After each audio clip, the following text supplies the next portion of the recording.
자, 오늘은 지난 시간에 이어서 다시 한번 말씀을 드리면은 6장의 전체적인 핵심 내용은 뭐냐면, 죄가 왕노릇한 데서 이제 은혜가 왕노릇한다는 얘기를 이제 5장 말미에 했더니, 은혜가 그만큼 폭넓고 철철 넘쳐 흐르고, 은혜는 이제 그렇다고 설명을 하니까, 듣고 있던 사람들이 그 은혜를 많이 받으려면 죄 와장창 쳐도 되겠네. 이제 이런 논란이 이제 일어날 수 있는 거죠. 이제 그 문제에 대해서, 그걸 다시 말하면 이제 도덕 폐기론. 아니, 도덕 이런 거 이제 끝났네. 하느님 은혜를 철철 넘치게 우리가 받았는데, 그 다음에, 율법도 이제 필요 없는 거고, 그럼 아무렇게나 이제 방탕하게 살아도 되겠네. 이런 얘기들이 이제 나오게 되는 거죠. 그래서 이 문제에 대해서 사도 바울이 말도 안 되는 소리 하지 마라. 그러면서 이제 논증을 해야 될 거 아니에요. 왜 그런지. 그러면서 2절에서 뭐라고 그러냐면, 우리는 죄에 대해서 죽었다. 근데 여기서 우리가 지난 시간에 공부했지만, 죄에 대하여 죽었다는 개념이 아주 쉽지 않죠. 이렇게 생각할 수도 있고 저렇게 생각할 수도 있고. 그래서 그거에 대해서 좀 이제 알아봤고요. 그러면서 죽었어? 그럼 우리가 어떻게 죄에 대해서 어떻게 죽을 수 있는 거야? 그때 이제 사도 바울이 연합교리를 이제 들교를 하면서 이제 세례의 말을 이제 사도 바울이 쓰는데, 이 세례에 대해서 잘 해석을 해야 된다. 우리가 일반적으로 초신자들 때 주는 세례, 그런 개념과는 다른 그런 용례로 이제 쓰인 게 이제 세례 개념인데, 그래서 이제 그것도 어느 정도 얘기를 했어요. 그래가지고 연합이 됐다 그러니까 예수 그리스도가 죽고 장사되고 하나님이 살리지 않았느냐? 그거 다 우리가 합해서 그러면 우리도 죽고 장사되고 살아난 거야. 라고 이제 3절, 4절에서 얘기를 한 거죠. 그래서 이제 그 6절, 7절은요, 5절에 있는 앞부분, 5절에 요약이 되어 있잖아요. 5절의 앞부분은 뭐예요? 죽은 거죠. 5절의 뒷부분은 살아난 거죠. 그래서 우리가 연합해서 죽었다. 그걸 6, 7절에서 또 자세히 설명을 하고, 8, 9, 10절에서는 살아났다. 그거에 대해서 자세히 설명을 하는 겁니다. 구문을 그렇게 이해를 해야 쭉 읽으면서, 이게 어떻게 서술되는 걸 알지? 그냥 이렇게 축축축 읽으면 뒤범벅이면서 잘 몰라요, 오케이? 자, 6절. 6절 읽어볼게요. 우리가 알거니와 우리의 옛사람이 예수와 함께 십자가에 못 박힌 것은 죄의 몸이 죽어 다시는 우리가 죄에게 종로로 두지 아니하려 함이니. 7절도 함께 읽어볼게요. 이는 죽은 자가 죄에서 벗어나 의롭다 하심을 얻었습니다. 요 6절, 7절이 5절 앞부분에 있는 그의 죽으심과 같은 모양으로 연합한 자가 되었다. 그거를 이렇게 설명한 거예요. 좀 이해가 됩니까? 어렵죠? 6절 한번 보세요. 거기 알듯 모르듯한 단어가 뭐가 나와요? 옛사람이라는 단어가 나오죠. 그렇죠? 옛사람. 그 다음에 죄의 몸이라는 말이 나와요. 죄의 몸. 자, 그럼 제가 한번 물어볼게요. 옛사람을 어떻게 설명하시겠습니까? 그 다음에 죄의 몸, 뭔지 설명해 보세요. 그러면 로마서 읽은 여러분들이 그거 제대로 설명하실 수 있어요? 쉽지 않죠? 그래서 그거를 6절에서 우리가 알아봐야 된다. 그런 얘기죠. 자, 봅시다. 우선 6절 보면 예수와 함께 십자가에 못 박힌 것은, 그런 말이 나오죠? 자, 그럼 못 박힌이라는 게 이게 과거형이에요. 어느 한 시점이죠. 그러니까 이거는 언제 못 박혔어요? 예수님이 십자가에서 죽으실 때까지 못 박혔다. 이제 그런 뜻으로 못 박힌 과거형입니다. 그 다음에 이제 알거니와라는 말이 나오는데, 6절에 보면은 우리가 알거니와, 이게 어떤 의미일 것 같아요? 알거니와? 너가 옛날에 그런 일 당해봤잖아. 근데 너가 아는 거 아니야? 그런 뜻이 아니라는 게, 너가 알거니와는 너의 머리로, 체험으로 예수 그리스도 죽고 살아난 걸 아는 게 아니고요. 그건 믿음의 지식. 하나님이 알려주신 성경에서 하나님이 말씀을 통해서 계시해서 알고 있는 지식을 얘기한다는 거예요. 이게 엄청 중요합니다. 알거니와. 너 알잖아, 그거. 그런 뜻이 아니에요. 너 잘 모르지? 체험 안 해봤지? 그래도 알라는 거야. 그게 뭐냐? 예수 그리스도와 우리가 합해서 죽고 사는 문제는 네가 체험해서 아는 사실이 아니라는 얘기예요. 하나님이 알려주셔서 아는 얘기라는 거예요. 성경에 쓰여 있어서 아는 얘기라는 거예요. 내가 예수님하고 합해서 죽고 살아났단 말이야? 나 그거 잘 이해가 안 되는데? 네 이해하고 관계없다는 얘기예요. 이게 그런 뜻이에요. 알아라! 하나님의 말씀이야. 받아들여. 믿음으로 아는 거야. 이런 뜻이에요. 그러니까 6장에서 얘기하는 모든 이야기는 우리가 체험적으로 아는 얘기를 하는 게 아니에요. 우리는 몰라. 우리가 모르는 사이에 하나님이 예수님한테 어떤 일을 하셨어. 그리고 앞으로 믿을 만한 자들을 하나님이 이미 결정을 해 놓으셨고, 그들을 성령 하나님으로 하여금 예수와 연합시켜 버린 거야. 우리는 몰라요. 연합이 되는지 안 되는지 뭐 우리는 모른다니까. 근데 사도바울이 뭐냐면 알아라. 하나님이 그렇게 하신 거야. N까지 말아라. 이 얘기예요. 그죠? 굉장히 중요한 단어이기 때문에 이걸 강조하는 겁니다. 자, 그 다음에 드디어 옛사람에 대해서 이게 도대체 무슨 뜻인지를. 그러니까 옛사람의 반대는 새사람이 됐죠. 그러면 이제 예수님이 살아나서 우리는 새사람이 됐다고 보는 거죠. 그럼 새사람이 되기 전의 상태를 우리는 옛사람이라고 그러는 거죠. 그래서 옛사람은 뭐 여러 가지 형태로 그 설명을 할 수 있는데 이것도 굉장히 어려운 개념이기 때문에 우선요, 아담 안에 있었을 상태가 옛사람입니다. 아담 안에 있었을 상태. 그러니까 그게 무슨 얘기예요? 사탄 마귀 세력 안에서 살던 때, 살던 그 사람의 존재, 그런 걸 뜻하는 거예요. 이것은 육체적 기질이나 본성을 얘기하는 게 아닙니다. 내가 뭐 육체적으로 본성이 무슨 뭐 쇠, 오염 이런 뜻으로 얘기하는 게 아니에요. 예전에 나의 신분, 존재, 나의 위치, 그게 옛사람이란 말이에요. 어디서 내가 소속해서 사는가? 나의 소속, 위치, 존재, 신분, 이런 걸 옛사람이라고 그러는 거란 말이에요. 이걸 우리가 잘 이해를 해야 됩니다. 다시 말하면 사탄과 율법과 아담 안에서 살았을 때 나의 존재, 그것이 옛사람이다, 그런 얘기예요. 꼭 잊어먹어서는 안 됩니다. 자, 그렇기 때문에 에베소서 4장 22절에서 24절을 한번 찾아볼게요. 22절 읽어보겠습니다. 너희는 유혹의 욕심을 따라 썩어져가는 구습을 따르는 옛사람을 벗어버리고, 옛사람을 벗어버리는데 옛사람은 여기 뭐라고 설명했어요? 욕심을 따라 썩어가는 구습을 따르는 옛사람. 그랬죠? 그러니까 너희들은 옛사람이었는데 이런 행동을 했었다는 거지. 그래서 그걸 앞으로 어떻게 하라는 거예요? 하지 말라는 얘기죠. 자, 잘 들으세요. 지금 로마서 6장 6절에 나오는 옛사람하고 에베소서 4장 22절 똑같아요. 단어는 옛사람. 그런데 뜻이 달라요. 그래서 어려운 거예요. 그래서 멘붕이 걸리는 거라고요. 로마서 6장 6절에서 나오는 옛사람은 무슨 의미냐 하면 우리의 신분에 관련된 거예요. 우리의 소속에 관련된 얘기고요. 에베소서 4장 22절에 나온 옛사람은요, 과거에 우리가 행한 짓거리들. 그럼 이걸 어떻게 구분하냐? 문맥으로 구별하는 수밖에 없어요. 신분 족속에. 너 옛날에 총각이었는데 지금 유부남으로 바뀌었다? 너가 미성년이었는데 이제 주민등록증 나와서 성년으로 바뀌었다? 너 옛날에 505호에 살았었는데 지금 705호로 이사 갔다? 여기서 옛사람은 이걸 얘기하는 거예요. 너가 총각일 때, 너가 미성년일 때, 너가 505호에 살았을 때를 옛사람이라고 얘기하는 거예요. 신분이죠. 아담 안에서 살았을 때, 그리스도 안에서 살았을 때, 죄가 왕 노릇하는 데 살았을 때, 은혜가 왕 노릇하는 데 살았을 때 완전히 소속이 다르죠.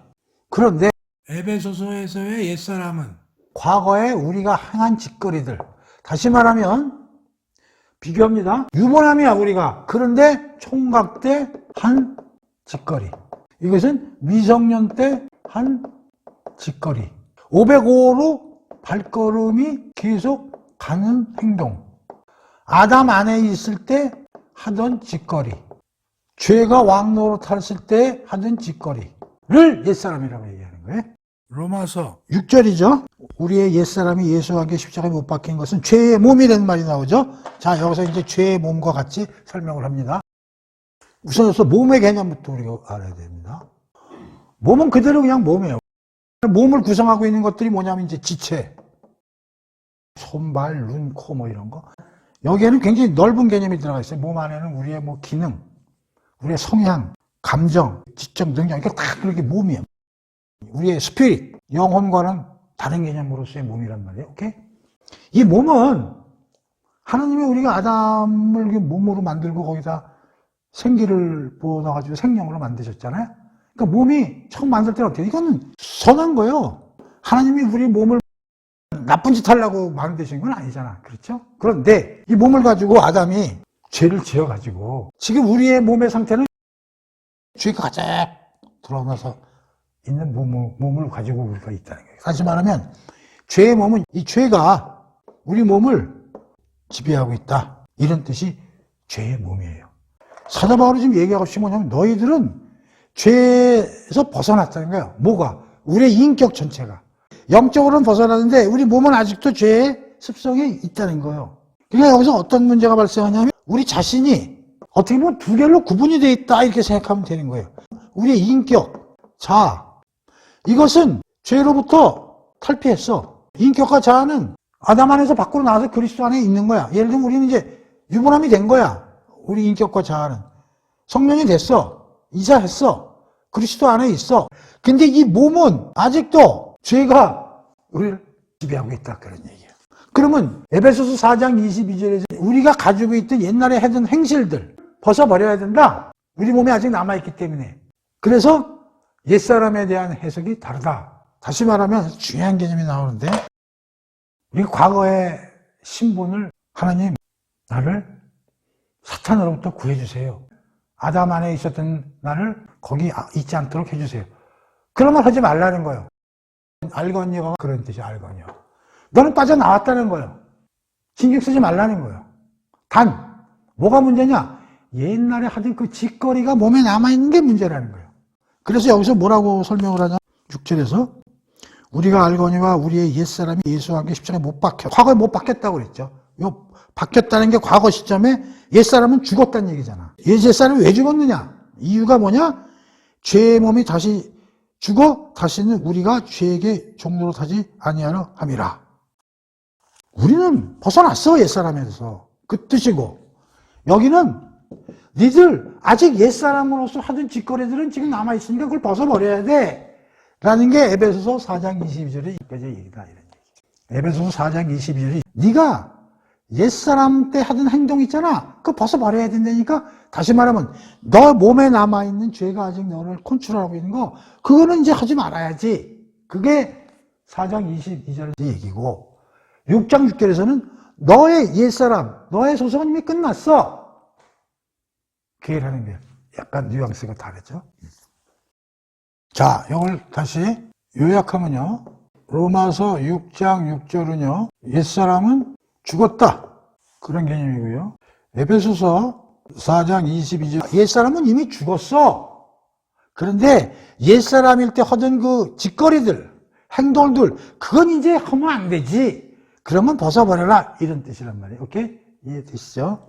그러니까 옛사람이란 말은 구체적으로 어떤 뜻이냐면 신분, 소속에 관한 얘기다 이런 얘기요. 우린 그건 벗어났다는 얘기예요. 6절에서 보면 옛사람이 예수와 함께 십자가 못 박힌 것은 죽었어요.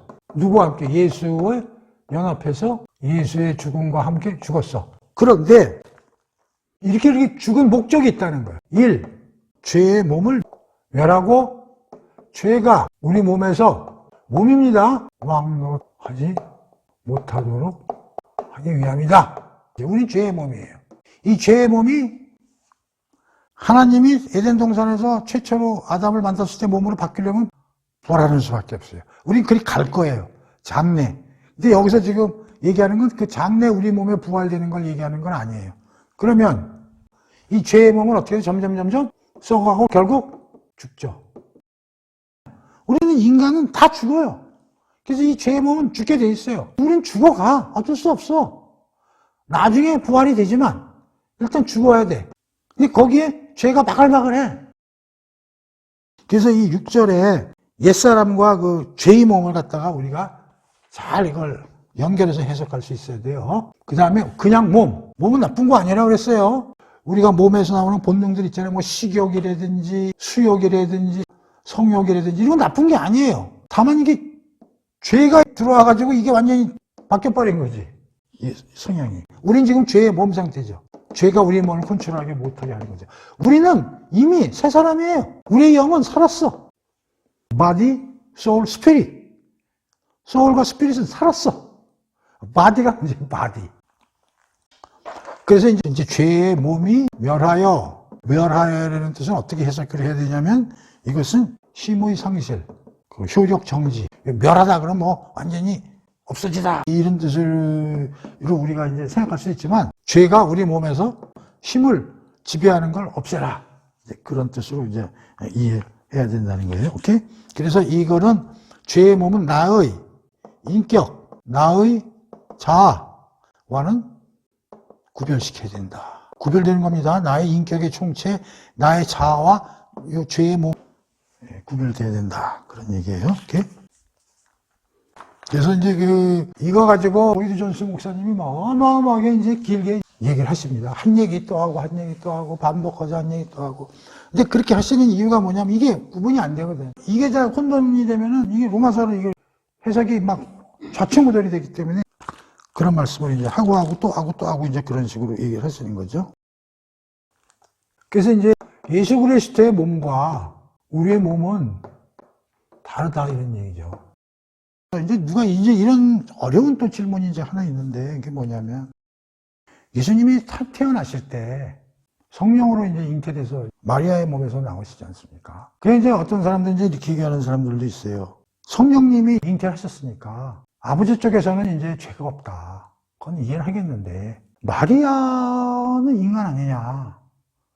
그럼 마리아도 원죄가 있는데 마리아에서 몸에서 예수님이 성육신에서 나오셨다면 예수님도 우리가 100일에는 원죄를 가지고 태어났다면 예수님은 50은 가지고 나오신 거 아니냐? 그렇게 질문할 수 있죠. 대단히 날카로운 질문입니다. 사실. 그럼 예수님도 태어났을 때 원죄의 요소를 우리와 틀린다 할지라도 조금 갖고 나오신 거 아니냐? 마리아의 피를 반은 갖고 나오신 거 아니냐? 이렇게 이제 얘기를 하신단 말이에요. 만약의 경우에 예수님도 마리아에게서 그 원죄에 갖고 나오셨다면 사실 예수의 몸과 우리의 몸은 똑같은 거죠. 우리도 태어날 때 원죄의 죄를 가지고 태어났듯이 예수님도 마리아의 죄를 가지고 태어났으니까 우리 몸과 예수 몸도 사실은 동일한 거죠. 그럼 예수님도 부활한 이후에 예수님도 영적으로는 부활했지만 예수님 몸도 우리 죄의 몸 같이 성화를 계속 하셔야 되는 것과 똑같은 논리가 되는 거죠. 근데 그 말이 안 되지 않습니까? 우리가 알다시피. 그럼 예수님 그럼 어떻게 그러면 태어났을 때 완벽하게 태어났냐? 죄가 없이. 하나님이 성령으로 그냥 뚝 떨어뜨릴 것은 모르겠는데 그 마리아의 배를 통해서 10달 있다 나왔으니까 이제 거기에 대해서 사실 그 어려운 질문이죠. 우리가 그걸 어떻게 알겠어요? 성경에 그것까지 쓰여 있질 않으니까 성령으로 잉태됐다고까지만 써 있어서. 그래서 우리는 어떻게 해석하냐면 하나님은 없는 데서도 만드시는 분이고 수태고지도 하시는 분이고 그렇잖아요. 그래서 마리아 뱃속에 있을 때 성령 하나님께서 예수 그리스도를 태아했을 때부터 죄를 클리어링 하셔서 죄가 한 점도 없게끔 해서 나오셨다. 이제 그렇게 우리가 이해를 하는 거죠. 그렇게밖에 우리가 이해할 수는 없습니다. 그래서 예수님의 몸과 우리의 몸은 다른 거예요. 다르다고요. 그러니까 예수님은 죽으실 때 우리의 죄를 이렇게 전가해서 안고는 돌아가셨지만 스스로 죄를 지으시지는 않았단 말이에요. 그래서 사실 예수 그리스도의 몸과 우리의 몸은 틀린 거예요. 그걸 잘 우리가 이해를 해야 된다고요. 이것도 굉장히 어려운 부분 중에 하나입니다. 예수님은 태어나실 때 원죄의 요건을 가지고 있지 않고 그래서 부활하신 다음에도 완전히 온전히 부활하신 거죠. 우리는 원죄를 가지고 있는 죄의 몸으로 예수님이 부활됨으로써 우리는 영적으로 부활은 됐으나 몸은 아직 죄가 지배하고 있는 그런 이제 상황이라는 걸 우리가 꼭 인식을 해야 됩니다. 이것도 굉장히 중요한 내용 중에 하나고요. 그리고 창조될 때 순수한 몸은 우리 여기에서는 그 죄가 없는 것이죠. 타락하기 전의 몸은 죄가 없는 것이죠. 그래서 여기에서 나오는 본능들도 나쁜 게 아니죠. 먹고자 하고 잠자는 욕망, 성욕 이런 것들은 나쁜 게 아닙니다. 이게 이제 잘못 쓰이고 그럼으로써 이제 이게 나빠지는 거죠. 그 다음에 중요한 건 우리가 아담 안에 있을 때는요, 그 원죄를 이제 갖고 나왔지 않습니까? 죄의 몸이죠. 근데 사탄과 그 마귀 아래 살 때에 그 우리 몸에 죄가 들어오면 이 죄는 우리의 전 인격을 통제하고 지배하게 됩니다. 이게 무서운 거예요. 에베소서 2장 3절에 보면 뭐라고 되어 있는지 한번 봐볼까요? 전에 우리도 다 그 가운데서 우리의 육체의 욕심을 따라 지내며 육체와 마음이 원하는 것을 하여 다른 이들과 같이 본질상 진노의 자녀였더니. 그러니까 옛날에 그 아담 안에서는 이 죄가 모든 우리의 인격이나 자아 모두를 지배했던 거예요. 몸만 지배한 게 아니라. 그런데 이제 우리가 그리스도 안에 있게 되면 죄는 나의 지체만 지배하지 나의 인격, 나의 영혼은 지배하지 못한다. 이것도 굉장히 중요한 사실이기 때문에 알아놔야 됩니다. 우리가 옛사람으로 있을 때는 그 죄가 우리 전 인격을 통제한 거예요. 그러나 그리스도 안에 있을 때 그 죄는 우리의 몸만 지배할 뿐이지 우리의 전 인격체, 전 자아, 전 영혼은 지배하지 못한다. 그래서 로마서 6절하고요. 에베소서 4장 20절은 옛사람을 행동을 벗어버려라 이렇게 얘기한 거고 여기서 옛사람은 이제 끝났다 이렇게 얘기를 한 거니까 이 둘 사이에서 차이와 해석에 우리가 미스를 해서는 안 된다는 거예요. 이렇게. 자, 그래서 6절은 이제 이 정도 하고 넘어갈게요. 더 얘기할 게 굉장히 많은데 그러면 이제 굉장히 이제 이게 헷갈려지기 때문에 여기서 이제 어느 정도 마무리를 하도록 하겠습니다. 자, 7절에 보면 이는 우리 옛사람이 죽었다는 거지. 이는 죽은 자가 죄에서 벗어나 의롭다 하심을 얻었음이라. 7절은 그렇게 어려운 건 아닌데 여기서 죽은 자라는 개념은 실제 죽는 겁니다. 시체가 됐을 때.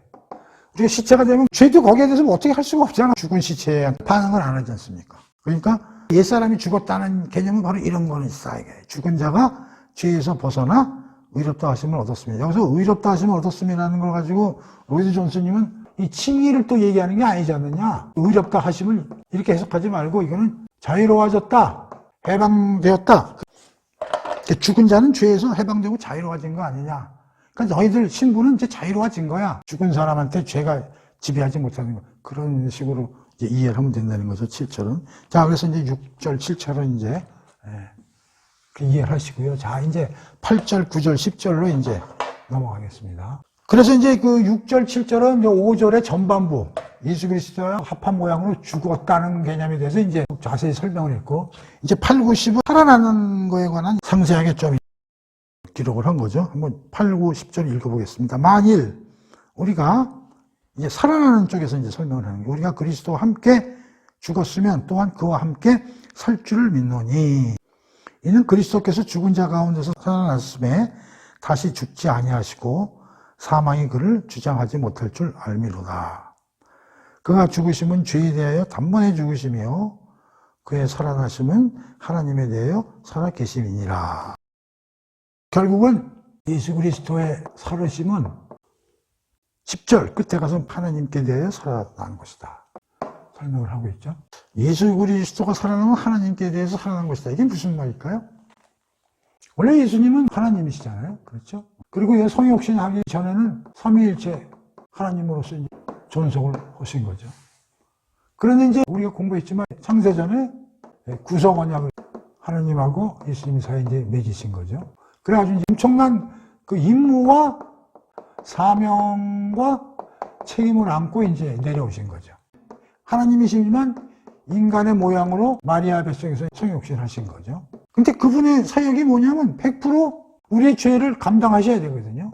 우리의 죄를 감당하시기 위해서는 두 가지 일을 하셔야 되는데 본인이 100% 죄를 지면 안 돼. 다시 말하면 100% 율법을 달성하고 완성을 하셔야 되는 이런 어마어마한 그 사명을 갖고 내려오셨고 이것만 가지고도 안 되고 십자가에서 죄가 없으심에도 불구하고 우리의 죄를 안고 죽으셔야 된단 말이에요. 그래서 우리 신학적으로 이걸 하나님과의 계약에 대한 능동적 순종. 너 죄 지면 안 돼. 100% 율법을 잘 지켜야 돼. 여기서 미싱이 있으면 큰일 나. 그게 능동적 순종. 두 번째 순종은 우리의 죄를 안고 죽어야 되는데 그거 억셉트 하겠어? 네, 억셉트. 이걸 수동적 순종 그래요. 그래서 예수님은 능동적 순종과 수동적 순종을 다 하셨다는 거죠. 참, 그 예수님의 그 세계가 얼마나 힘들었겠습니까? 하나님의 아들만 생각하지 마시고요. 그런데 하나님께 대해서 살아나셨다는 얘기 뭐냐? 이걸 전부 달성해 하셨다는 거죠.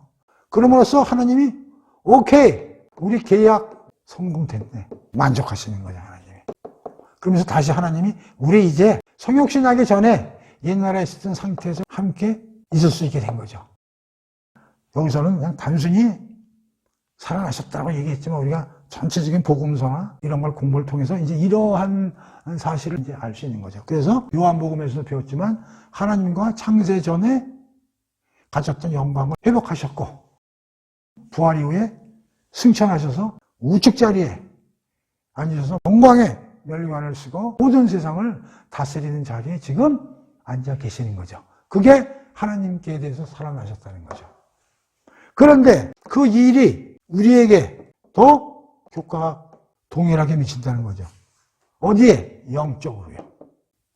우리의 영적으로는 예수 그리스도와 함께 지금 하나님 우측 보좌에 있는 거예요. 우리 영은 살아났어요. 단, 예수님과 다른 건 뭐예요? 몸이죠.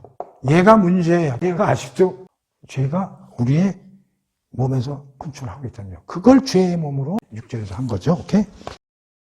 예수님에 대해 살아났다는 의미가 뭔지 로마서에는 자세히 안 나와 있지만 우리가 유추해서 이런 걸 알 수 있다는 거죠. 그런데 8절 우리가 그리스도와 함께 죽었으면 또한 그와 함께 살 줄을 알았나니 당연하죠. 연합됐으니까. 이렇게 우리도 살아나는 거예요. 이런 식으로 영적으로. 오케이? 그런데 9절 10절 봅시다. 그런데 살아나셨는데 거기에 특징이 뭐냐면요.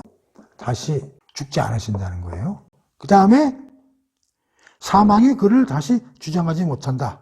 세 번째 10절 보면 그가 죽으시면 죄에 대하여 죽은 거다. 네 번째 단번에 죽으시며 영단번 그의 살아계심은 하나님께 대해 살아계심이니라. 자, 여기서 뭐가 제일 어려워요?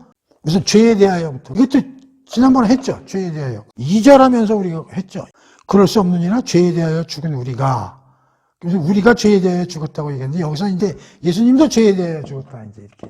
6장 2절에서 우리가 죄에 대해 죽었을 때 뭐라고 설명을 했냐면 죄에 대해서 죽은 거에 대해서 여러 가지 신학자들이 뭐 죄에 대해서 멸절됐다, 뭐 죄에 대해서 반응을 하지 않는다, 죄에 대해서 인연을 끊었다, 뭐 죄에 대한 죄책은 이제 끊어졌다, 뭐 등등 여러 가지 학설들과 여러 가지 주장들을 하지만 다 그것들이 만족스러운 해답이 아니라 그랬고요. 존 스투스는 나의 자아가 죽은 거다. 이런 개념을 도입했다고 그랬지 않습니까? 그러면서 그때 우리가 무슨 공부를 했냐면 잘 들으세요. 나의 신분과 나의 위치 그걸 강조해야 된다. 나의 신분과 나의 위치가 아담 안에 있을 때 그거가 죽었다. 그래서 난 다른 시스템과 다른 체제하로 내가 넘어간 거다. 그런 의미에서 이제 우리가 이해를 했잖아요. 마찬가지예요. 예수님이 이 세상에 오시기 전에 어느 시스템에 있었습니까? 하나님과 같이 계셨잖아요. 그거는 죄와 사탄과 사망이 없는 체제잖아요. 근데 드디어 때가 되면 어디로 오셨어요? 세상 안으로 들어오셨죠. 어떤 시스템으로 들어왔냐면 죄와 사망과 율법 하에 있는 시스템 안으로 예수님이 자율적으로 들어오신 거예요. 밖의 시스템에서 안의 시스템으로. 얼마 동안? 잠시 동안이죠. 예수님 한 3, 4년 정도 이 세상에서 사셨다고 알려져 있으니까 한 30여 년 동안 이 세상 사탄과 마귀의 율법이 지배하는 이 세상으로 자진해서 들어오신 거죠. 우리를 살리시기 위해서. 그러니까 여기서 죄에 대해 죽었다는 얘기는 뭐냐면 바로 예수님이 바깥 시스템에 있다가 안으로 들어오신 그 시스템, 죄와 사탄과 율법이 지배하는 그 시스템에 대해서 죽었다 그런 얘기예요. 다시 나가셨다는 거예요. 죄에 대해 죽었다는 건 하나님 시스템에 있다가 세상 시스템으로 왔다가 다시 목적을 완성하시고 다시 빠져나가신 거죠. 어디로? 은혜가 왕노릇하는 하나님 나라로 빠져나가신 거죠. 그런 의미로 죄에 대한 얘기를 우리가 이해해야 된다. 그런 얘기. 시스템과 체제, 나라. 좀 이해가 돼요? 그러니까 예수님은 바깥 시스템에서 안으로 들어왔다 다시 나가신 거예요. 우린 태어나면 안에 있다가 바깥으로 나가게 되는 거고. 그래서 이 세상 안의 시스템을 죄에 대하여 라고 표현하고 거기서 바깥으로 빠져나가셨다. 이제 그렇게 우리가 이해를 하면 되는 거고요. 그런데 다시 죽지 않는다. 왜 사망이 계속 권세를 예수님한테 부리고 또 죽으실 수가 없고 영원히 사실 수밖에 없느냐는 걸 우리가 이해해야 되겠죠. 이건 율법과의 관계를 우리가 좀 이해를 해야 되는데 율법이라는 건 뭐냐면 뭐가 정해진 거야. 뭐 하지 마라. 그걸 하면 벌 받는 거죠. 우리가 일반적으로 형법을 치자고.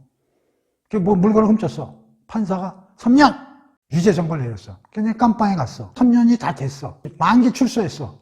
그럼 율법이 나를 지배할 수 있나요? 난 그 죄에 대한 책임을 다 완수했잖아요. 그럼 어떻게 돼? 판사도 검사도 다 집어넣을 수 있나요? 깜빵에? 못 집어넣죠. 왜? 그 죄에 대한 책임을 다 했잖아. 3년이라는 걸 살았잖아. 무슨 말인지 알죠? 그러면 예수님이 왜 사망이나 죄가 다시 그를 주장하지 못하느냐?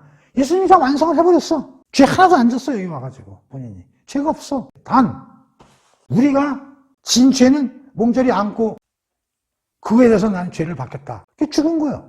근데 완벽하게, 당신은 죄를 하나도 안 짓고 깨끗하지만, 그걸 전부 안고 죽은 거야. 그러니까, 죄값을 완전히 치른 거야. 그러니까 우리로 하면 뭐냐면, 너 10년형이야.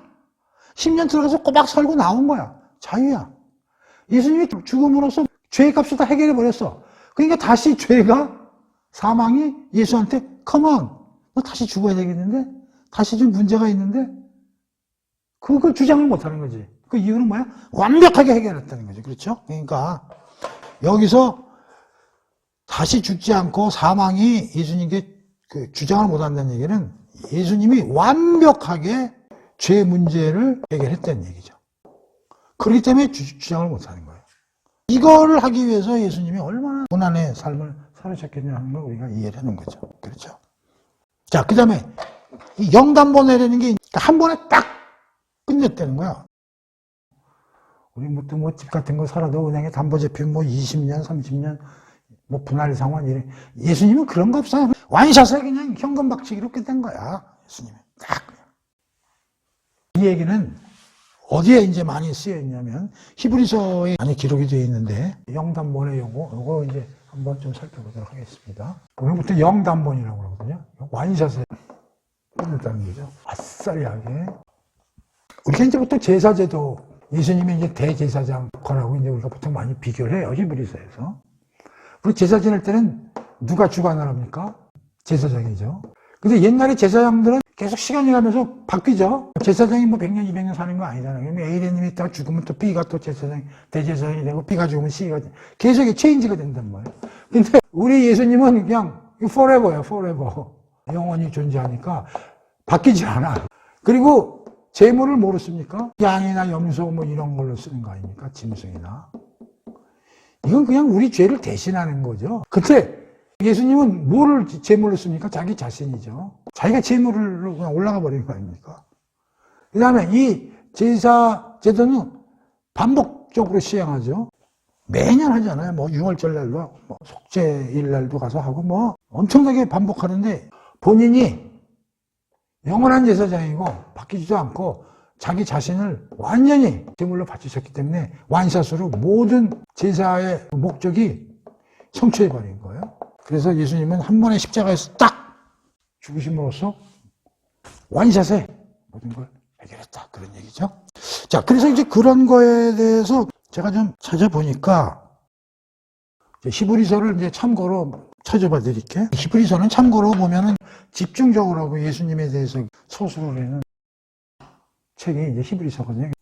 유대 사회에서 있었던 그 제사제도하고 예수님 사역과를 아주 날카롭게 비교하는 게 이제 히브리서거든요. 굉장히 귀중한 서신서입니다. 작자는 미상이지만. 그래서 한번 7장 26절 한번 볼까요?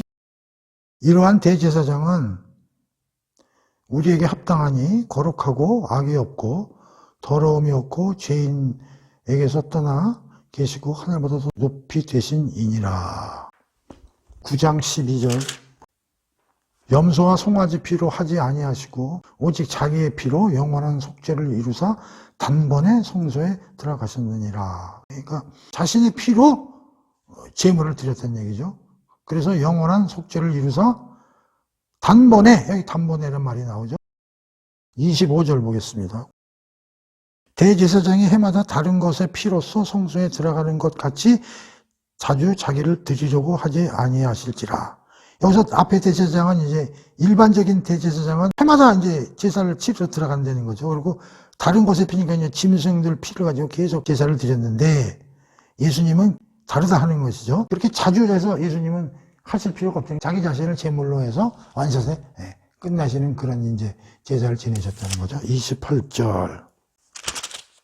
이와 같이 그리스도도 많은 사람의 죄를 담당하시려고 단번에, 여기도 또 단번에라는 말이 나오죠. 단번에 드리신 바 되었고 구원에 이르게 하기 위하여 죄와 상관없이 자기를 바라는 자들에게 두 번째 나타나니. 그러니까 히브리서에 보면 단번에라는 말이 계속 나오는 거예요. 영단번에. 10장 10절 한번 볼게요. 이 뜻을 따라 예수 그리스도의 몸을 단번에 들이시며, 여기서 또 단번에라는 말이 또 나오죠. 예수 그리스도의 몸을 단번에 들이심으로 말미암아 우리가 거룩함을 얻었노라. 12절 한번 보고요. 오직 그리스도는 죄를 위하여 영원한 제사를 드리고 영원한 제사를 드렸다는 거죠. 그러니까 한 번으로 모든 제사를 완샷했다, 이제 그런 얘기고요.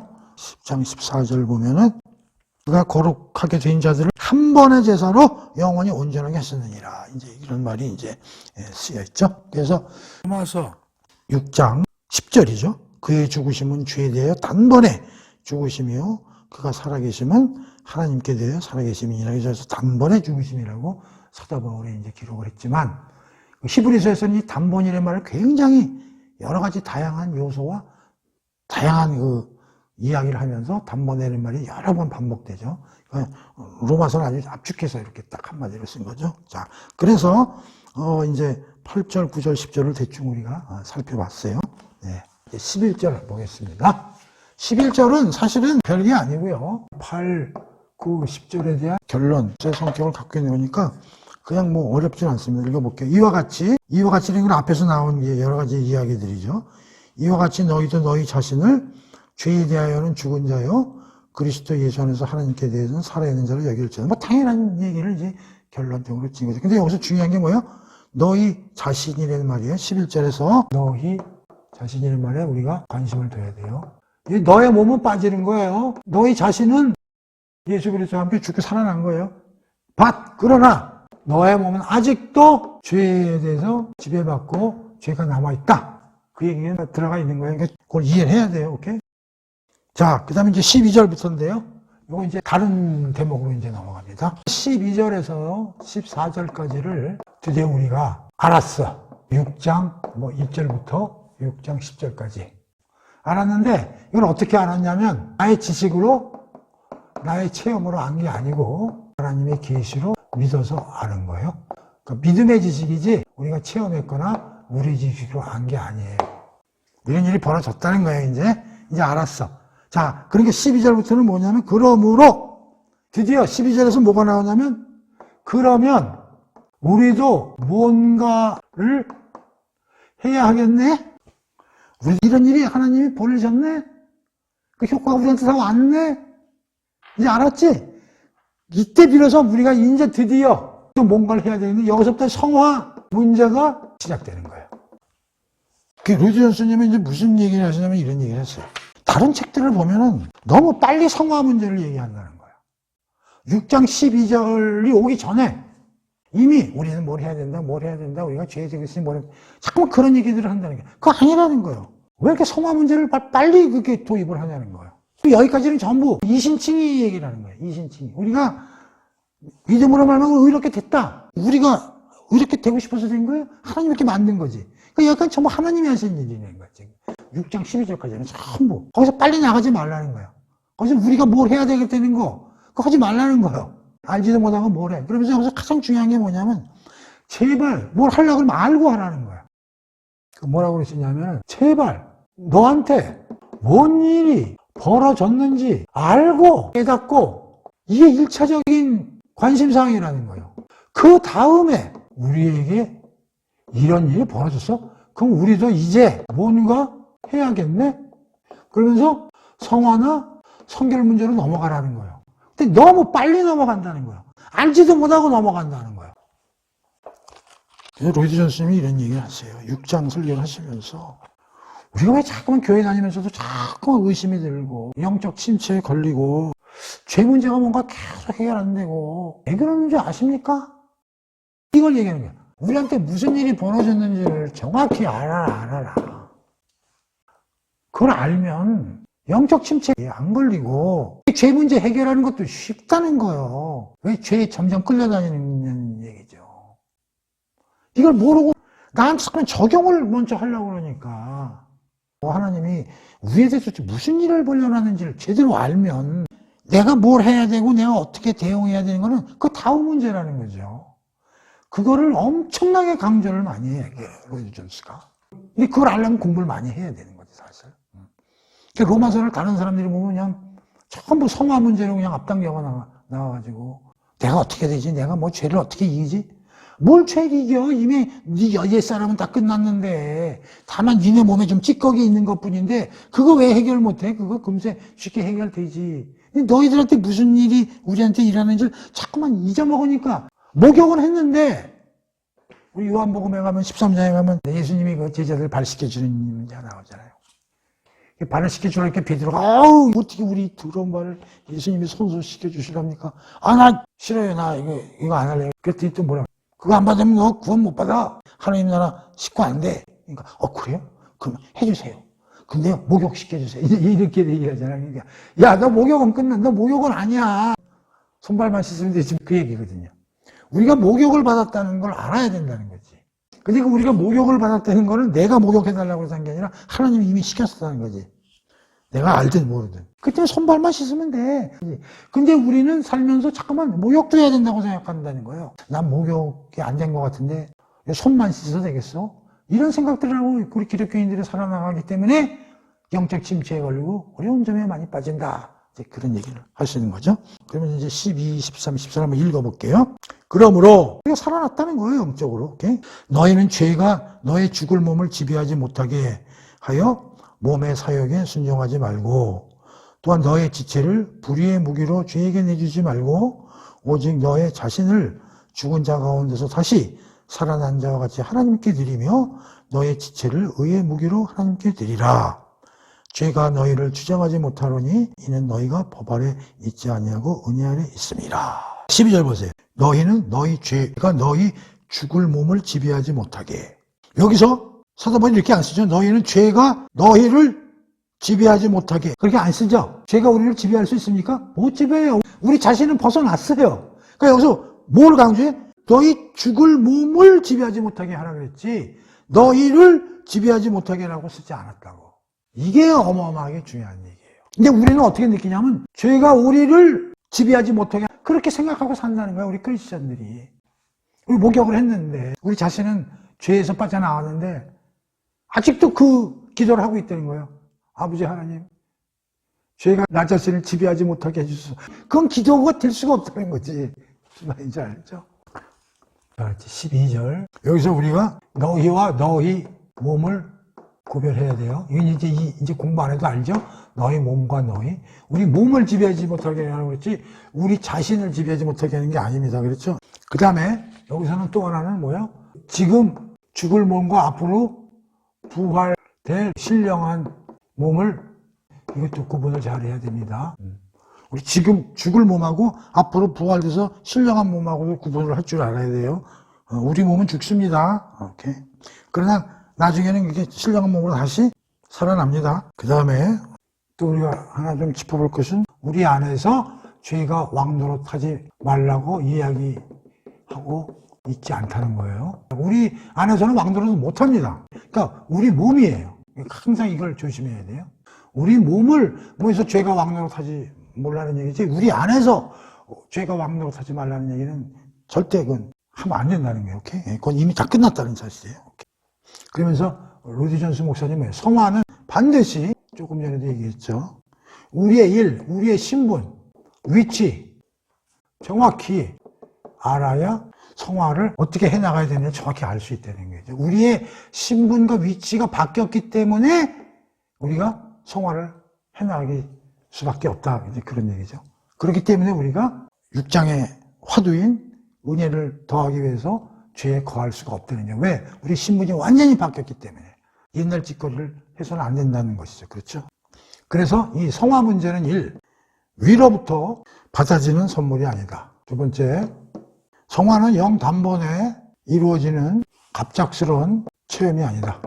세 번째, 행동하라는 권면을 받는다.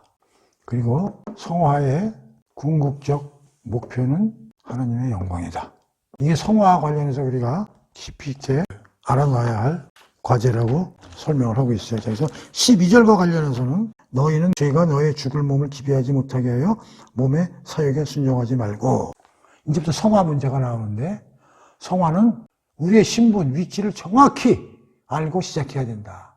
이게 스타팅 포인트다. 우리의 모든 존재는 다 죄에서 벗어났으니까 그거 가지고 성화 문제 논하지 말라.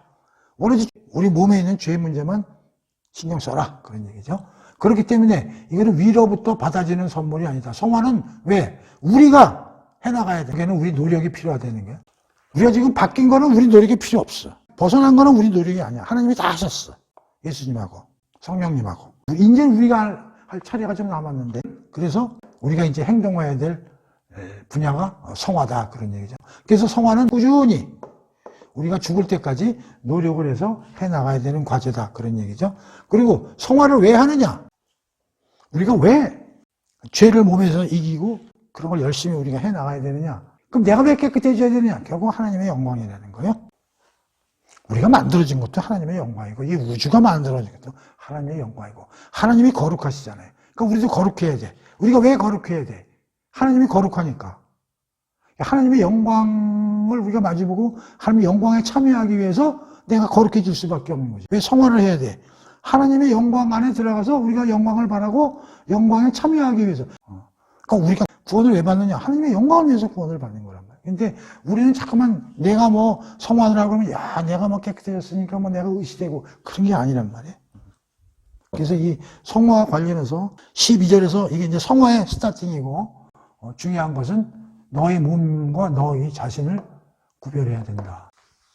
그러면서 이제 성화를 가지고 13절, 14절에서 자세하게 설명을 합니다. 어떻게 설명하냐 봅시다. 너의 지체를 불의의 무기로 죄에게 내주지 말고 오직 너의 자신을 죽은 자 가운데서 다시 살리신 것 같이 하나님께 드리며 너의 지체를 의의 무기로 하나님께 드려라. 여기서 이제 지체를 말을 써요. 우리가 죄의 몸이라는 걸 썼는데 이제 몸을 대신해서 지체를 말을 쓰는 거죠. 그러니까 사실은 지체의 합이 몸이죠. 뭘 지체로 가느냐? 이렇게 설명합니다. 몸의 부분들인데요. 로디전스는 이런 얘기를 해요. 힘, 능력, 성향, 지능, 논리 능력, 상상력, 꼭 손발만 뜻하는 게 아니라 이런 것들도 다 그 지체의 개념에 들어간다. 그렇게 해야 하는데, 저는 이제 이 중에서 가장 뭘 중요시하게 생각하냐면 성향입니다. 우리가 가지고 있는 성향. 영어로는 inclination이라고 그러고 disposition이라고 그러는데 이 성향이 가장 중요합니다. 성향은 이제 왜 그러냐면 이런 거거든요. 이게 이제 CPU라고 보면 우리가 보통 이제 컴퓨터에 인풋 자료를 넣으면 여기서 이제 아웃풋가 나가죠. 그걸 인간에게 비교하면 이 인풋, 이 자료가 이게 성향입니다. 성향. 바깥으로 나가는 게 이제 행동이죠.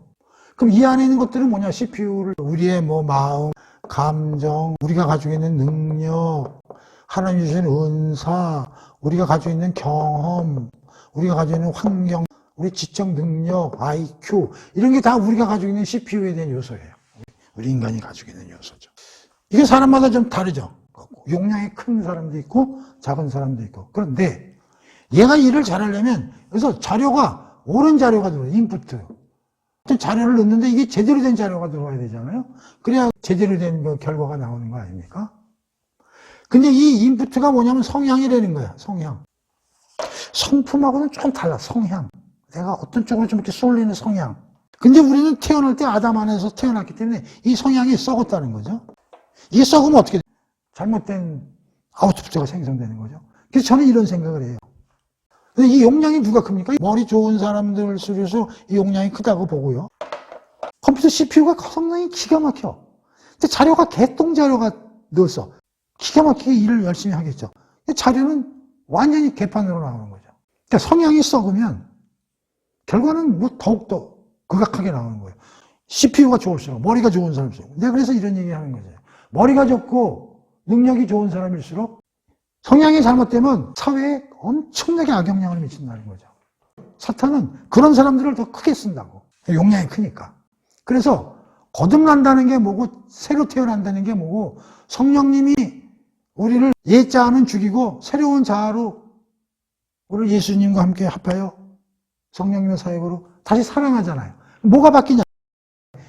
이 성향이 바뀌어서 이게 제대로 된 자료가 들어오면 하나님의 영광을 위해서 하나님의 일에 대해서 엄청난 그 아웃풋을 이제 낼 수가 있는 거죠. 그래서 이 성향이 굉장히 중요하다라는 걸 이제 좀 말씀을 드리고 싶고요. 어쨌든 그 지체라는 말에 대해서 몸의 그 부분들이라고 생각을 하고요.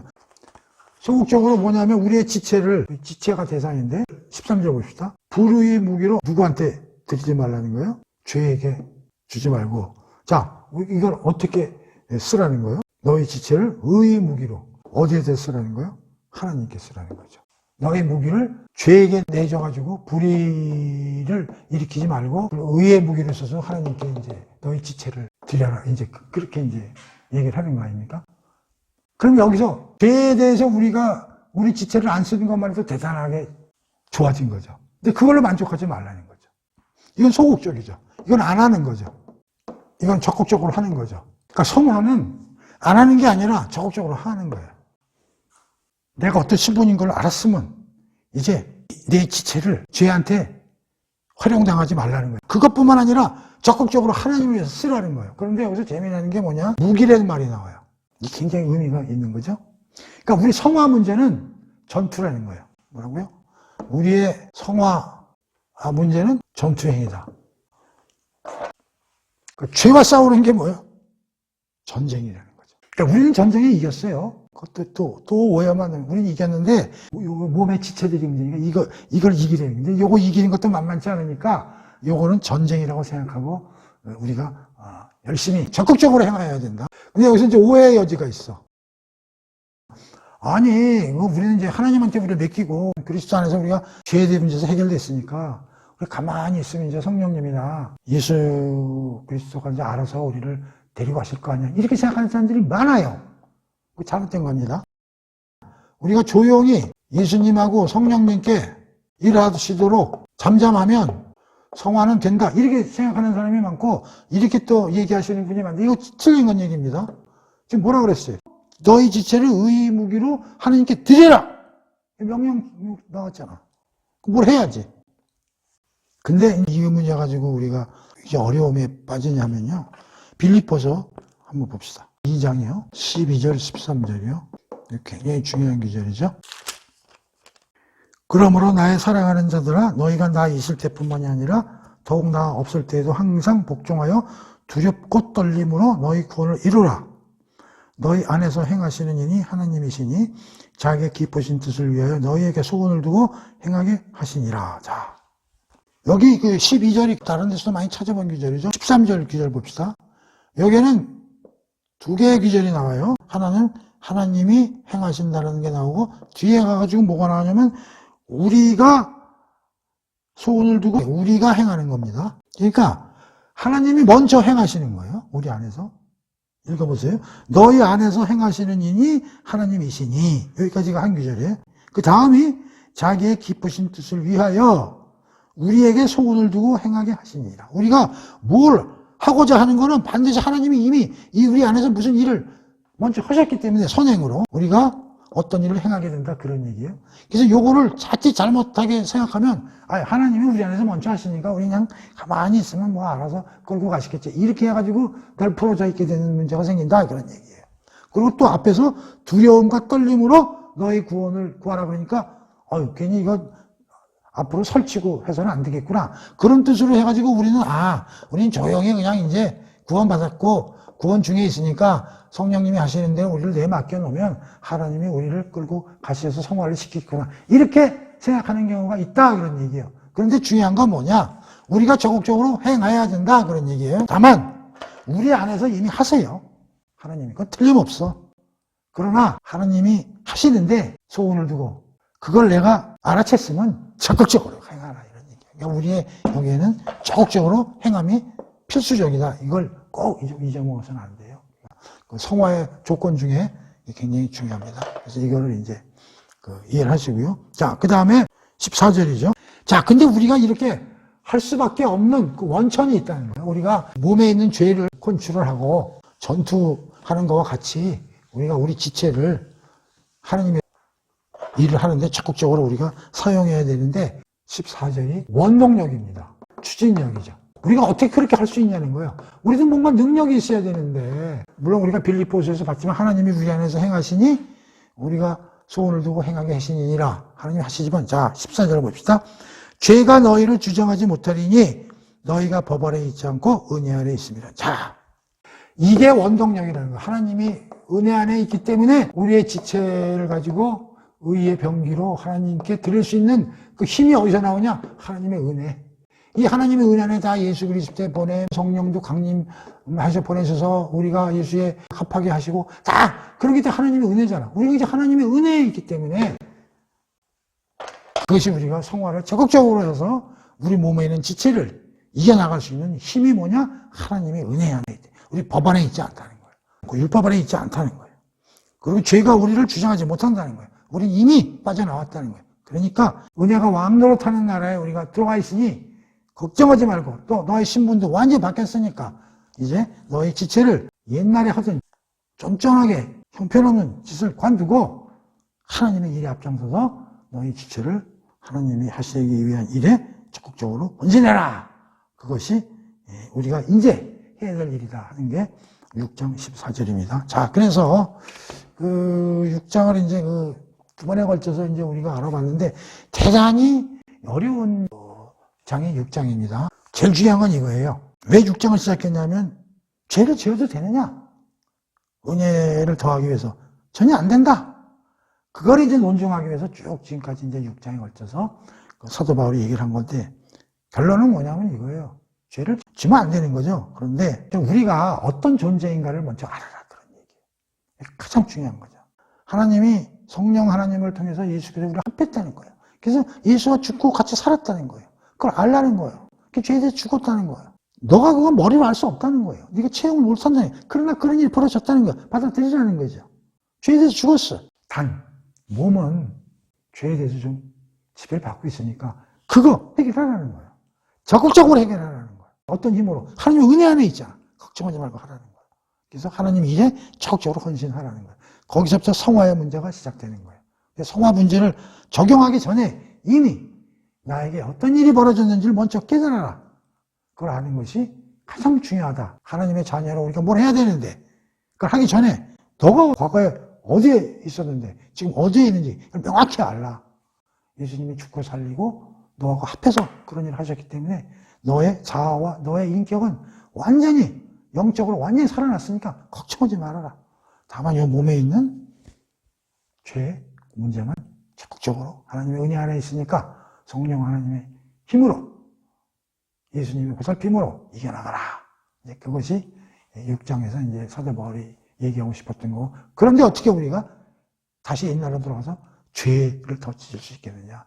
그건 택도 없는 얘기다. 그런 말 하지 말아라 하는 걸로 6장에 이제 사도 바울이 쓴 거죠. 그래서 조금 중복되고 여러분들도 좀 정리가 잘 안 되는 그런 생각이 들 거예요. 또 신학자들 간에도 해석에서 좀 다양하게 성화 문제라든가 죽었다는 게 과연 어떠한 뜻을 갖고 있는가 이런 것들에 대해서 굉장히 다양한 해석들이 나오고 있고 하기 때문에 정확히 우리가 이해를 해야 되기 때문에 제가 그거는 로이드 존스님의 로마서 강해를 주로 참조해서 말씀을 드린 거니까 좀 잘 이해를 해주시고 묵상해 주셨으면 좋겠습니다. 자, 공부는 여기서 끝내도록 하겠습니다.